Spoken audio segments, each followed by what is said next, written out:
Good morning, everyone. In this video, we will see Class 12, Chapter 5, Principle of Inheritance and Variation. We have already finished pre-Mendelian theories. हमने pre-Mendelian theories already complete कर दी थी. उसमें हमने vapor theory, perforation theory, particulate theory, pangenesis theory, ये सारी theories हमने finish कर दी थी. Today we are going to start with Mendelism. Mendel's law चालू करने से पहले थोड़ा सा हम मेंडल की हिस्ट्री देख लें. Gregor Johan Mendel was born in a poor family. He received school education mainly by his own efforts. Due to poverty, he became a monk in 1843. He was later, in 1847, made a head of Augustinian monastery of Saint Thomas at Bern, Australia. यहाँ से वो 1851 में Vienna की university में move हुए, जहां पे उन्होंने नेचुरल हिस्ट्री और मैथमेटिक्स की स्टडी करी 2 साल. While studying there, he became interested in the process of hybridization.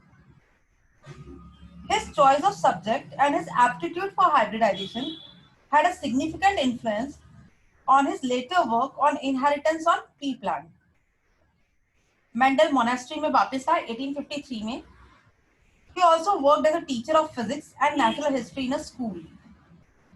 From 1856 to 1865, Mendel conducted breeding experiment on garden pea in the garden of his monastery. अब उन्होंने अपने एक्सपेरिमेंट के लिए, जिसे हाइब्रिडाइजेशन कहते हैं, उसके लिए पी प्लांट को ही क्यों सिलेक्ट करा, उसके भी बहुत सारे रीजंस थे. पहला रीजन था कि जो गार्डन पी प्लांट था उसके बहुत सारे कैरेक्टर्स इजीली डिटेक्टेबल थे, जैसे कि some plants were tall and climbing whereas other were short and bushy. किसी फ्लावर्स के जो कलर था वो व्हाइट था तो किसी का पर्पल. किसी प्लांट की जो सीड थी वो राउंड थी तो किसी प्लांट की जो सीड थी वो रिंकल्ड थी. ऐसे मेंडल ने 7 कॉन्ट्रास्टिंग कैरेक्टर्स देखे. The traits also appear in 2 opposing condition. Her character के 2 ट्रेट्स दिखाई दिए. जैसे अगर शेप ऑफ सीड है तो शेप ऑफ सीड एक कैरेक्टर है, उसके 2 वर्जन्स दिखाई दिए, 2 ट्रेड्स दिखाई दिए. या तो किसी प्लांट में वो सीड राउंड था या तो किसी प्लांट में वो सीड रिंकल्ड था. ऐसे अगर कलर देखें तो मेंडल ने पी के प्लांट में 2 कलर देखे सीड के. या तो किसी प्लांट में सीड येलो था या तो किसी प्लांट में सीड ग्रीन था. फ्लावर का कलर मेंडल ने देखा, किसी प्लांट में फ्लावर वॉयलेट कलर का था तो किसी प्लांट में फ्लावर व्हाइट कलर का था.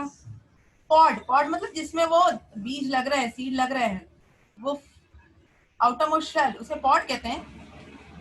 किसी की पॉड इन्फ्लेटेड यानी फुल थी, किसी की कॉन्स्ट्रिक्टेड थी. You can look at the shape. Pod का कलर किसी में ग्रीन था तो किसी प्लांट में वो येलो था. फ्लावर की पोजीशन, किसी प्लांट में फ्लावर की पोजीशन एक्सियल थी. आप देखेंगे एक्सियल पोजीशन कहाँ है. किसी फ्लावर में वो फ्लावर की पोजीशन टर्मिनल बिल्कुल टॉप पे थी. स्टेम की हाइट, कोई प्लांट टॉल था कोई प्लांट डॉर्फ था. ऐसे मेंडल ने 7 कैरेक्टर्स को ऑब्जर्व करा और हर कैरेक्टर के 2 ट्रेट्स थे. Will talk about this dominant recessive letter. लेकिन मेंडल ने देखा कि जो प्री प्लांट है उसके 7 विजिबल कैरेक्टर्स थे और उन कैरेक्टर्स के 2 क्या थे, वर्जन या 2 ट्रेट्स थे. तो पहला रीजन उनका यही था कि ये जो कैरेक्टर्स थे सारे विजिबल थे, इजीली दिखाई पड़ते थे कि नेक्स्ट जनरेशन में कैसे ये ट्रैवल करने वाले हैं. मेंडल को इसके लिए स्टडी करने में कोई दिक्कत नहीं होती. सेकेंड रीजन जिसके कारण मेंडल ने प्री प्लांट सिलेक्ट करा था, ये प्लांट एक बायसेक्सुअल प्लांट है, यानी इसका जो फ्लावर एक बायसेक्सुअल है and normally do self pollination. लेकिन जब जरूरत पड़ी तो मेंडल इसको क्रॉस पॉलिनेट भी करा सकता है. आर्टिफिशियली क्रॉस पॉलिनेशन भी इसमें हो सकता है. नेक्स्ट रीजन क्यों मेंडल ने इस प्लांट को सिलेक्ट करा, ये प्लांट एक एनुअल प्लांट है. इसकी लाइफ साइकिल जो है वो शॉर्ट है, 1 साल में खत्म हो जाती है इसलिए भी. और एक ही प्लांट में बहुत सारे सीड्स यानी बहुत सारी ऑफस्प्रिंग मिल जाते हैं, इसलिए भी मेंडल ने इस प्लांट को यूज करा। ये प्लांट को मेंटेन करना, हैंडल करना बहुत कन्वीनियंट था। ये इसका नेक्स्ट रीजन बना, why does Mendel selected garden pea plant for his experiment, and he started doing his experiment which is called as hybridization.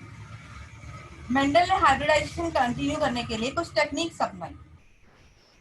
What are that techniques, let us C.